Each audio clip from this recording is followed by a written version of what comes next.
একটি ছোট গ্রামে রাকিব নামের একটি ছেলে থাকতো। তার বাবা ছিলেন রিক্সা চালক। সংসারে এত অভাব ছিল যে অনেকদিন দুই মুঠো ঠিক মতো খাবারও জুটতো না।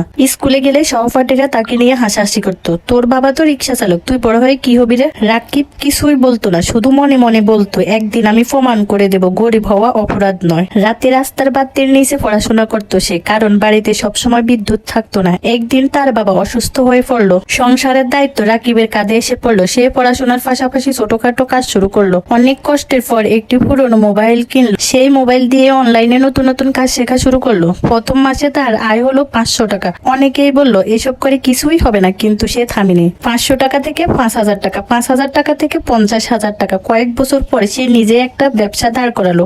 আজ তার কোম্পানিতে অনেক মানুষ কাজ করে। একদিন সে নতুন একটা গাড়ি কিনে বাবার সামনে দাঁড়ালো। চাবিটা বাবার হাতে দিয়ে বলল, বাবা এবার আর রিক্সা চালাতে হবে না। বৃদ্ধ বাবার চোখে পানি চলে এলো। আমি তোকে টাকা দিতে পারি নাই, কিন্তু তুই আমাকে জীবনের সবচেয়ে বড় সম্মান দিলি। আমরা এই গল্প থেকে কি শিক্ষা নিলাম? ইনশাআল্লাহ ধৈর্য ধরলে একদিন সফলতা আসবে।